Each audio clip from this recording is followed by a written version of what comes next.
Honey trap എന്ന് കേൾക്കുമ്പോൾ സ്ത്രീകളെ ഉപയോഗിച്ച് സമ്പന്നരായ ആളുകളെ കുടുക്കി പണം തട്ടുന്ന ഒരു രീതിയാണ് നമ്മുടെ മനസ്സിലേക്ക് ആദ്യം വരുന്നത്. എന്നാൽ രാജ്യത്തെ ഒന്നാകെ ഞെട്ടിക്കുന്ന മറ്റൊരു ഹണി ട്രാപ്പിന്റെ വിവരങ്ങളാണ് ഇപ്പോൾ പുറത്തു വരുന്നത്. കാരണം ഇവിടെ ലക്ഷ്യം പണമല്ല, മറിച്ച് നമ്മുടെ രാജ്യത്തിന്റെ സുരക്ഷയാണ്.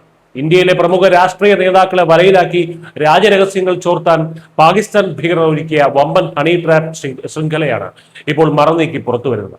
പശ്ചിമ ബംഗാൾ കേന്ദ്രീകരിച്ച് പ്രവർത്തിക്കുന്ന ജെയ്ഷെ മുഹമ്മദ് ഭീകര ശൃംഖലയിലെ സുപ്രധാന കണ്ണിയായ ഒരു യുവതിയെയാണ് പോലീസ് ഇപ്പോൾ അറസ്റ്റ് ചെയ്തിരിക്കുന്നത്. ജാർഖണ്ഡിലെ സാഹിബ്ഗഞ്ചിൽ നിന്ന് അർപ്പിത സർക്കാർ എന്ന യുവതിയെ പശ്ചിമ ബംഗാൾ സ്പെഷ്യൽ ടാസ്ക് ഫോഴ്സ് അതിവിദഗ്ധമായാണ് പിടികൂടിയത്.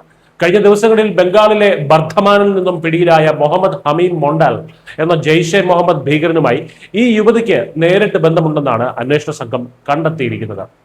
പാകിസ്ഥാൻ ചാര സംഘടനയായിട്ടുള്ള ISIയുടെ നേരിട്ടുള്ള നിയന്ത്രണത്തിലാണ് ഈ ഭീകര ശൃംഖല പ്രവർത്തിക്കുന്നത്. അറസ്റ്റിലായ ഹമീൻ മൊണ്ടലും അർപ്പിതയും തമ്മിലുള്ള വാട്സപ്പ് സന്ദേശങ്ങൾ STF കണ്ടെത്തിയിട്ടുണ്ട്.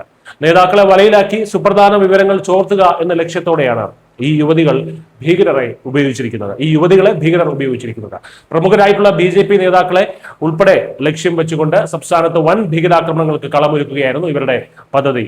രാഷ്ട്രീയ നേതാക്കളെയും ജനപ്രതിനിധികളെയും വശീകരിച്ച് അവരിലൂടെ തന്ത്രപ്രധാനമായിട്ടുള്ള വിവരങ്ങൾ ചോർത്തുക എന്ന അതീവ അപകടകരമായിട്ടുള്ള രീതിയിലേക്കാണ് രാജ്യവിരുദ്ധ ശക്തികൾ ഇപ്പോൾ മാറിയിരിക്കുന്നത്.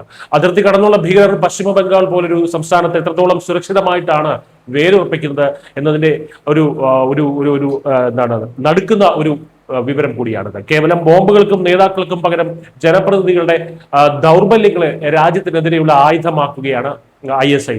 പിടിയിലായ യുവതിയെ അന്വേഷണ ഏജൻസികൾ വിശദമായി ചോദ്യം ചെയ്തു വരികയാണ്.